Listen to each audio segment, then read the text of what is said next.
నమస్తే. మన సమాజం యూట్యూబ్ ఛానల్ ఎందుకు లైక్ చేస్తలేరండి?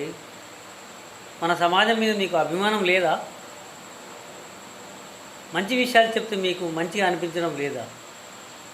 మన సమాజం యూట్యూబ్ ఛానల్ చూస్తున్న ప్రేక్షకులారా, కేవలం యూట్యూబ్ సినిమాలు వీడియోస్ చూస్తూ మాత్రమే ఉంటున్నారు, కానీ లైక్స్ మాత్రం రావడం లేదండి, సబ్స్క్రైబ్ రావడం లేదండి, షేర్స్ చేయడం లేదండి.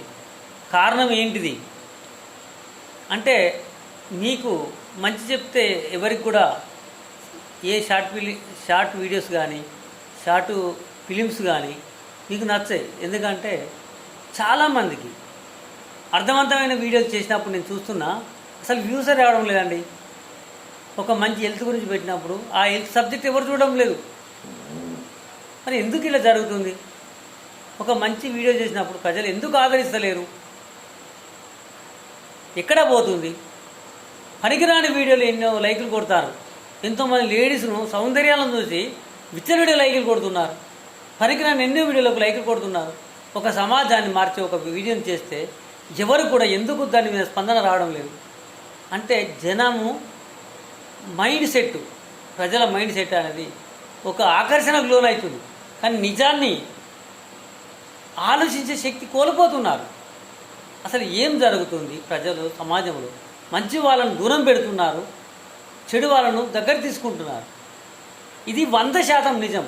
మీరు వీడియోలు చూసినా చూడకున్నా ఈ సమాజాన్ని మంచిదారిలో పెట్టే వారి వైపు తక్కువ మంది మాత్రమే ఉంటున్నారు, కానీ మోసగించే వాళ్ళ వైపు, నటించే వాళ్ళ వైపు ఇట్లా చాలామంది మోసగించే వాళ్ళ వైపే నడుస్తున్నారు. కానీ ఎవరైనా నిజం చెప్పి మంచి మార్గం నడవాలని చెప్పినప్పుడు, మంచి పద్ధతులు ఎంచుకోవాలని చెప్పినప్పుడు పెద్ద సొల్లు కబుర్లని తిరిగి కొట్టిపారేస్తున్నారు. కానీ ఏదో ఒకరోజు బోర్ల పడ్డ రోజు, ఏదో ఒకరోజు వాళ్ళు కష్టపడ్డ రోజు, నష్టపోయిన రోజు, అరే పలానా అన్న వీడియో పెట్టిండు, పలానా విధంగా మాకు మంచి సందేశం ఇచ్చారు, మనం ఎందుకు ఈ సందేశాన్ని వేయించుకోలేకపోయినాం, ప్రజలకు మనం ఎందుకు మంచి చేయలేకపోతున్నాం, మనం ఎక్కడ వెనుకబడిపోతున్నాం.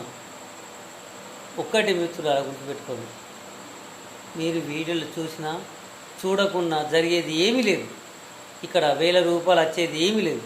కానీ ఒక నిజాన్ని చూసే శక్తి, ఒక నిజాన్ని తట్టుకునే శక్తి కూడా మీకు లేకపోతే ఈ జీవితంలో మీరు ఎన్నడూ మోసపోతూనే ఉంటారు అనేది 100% కాదు, 1000% నేను రాసిస్తా.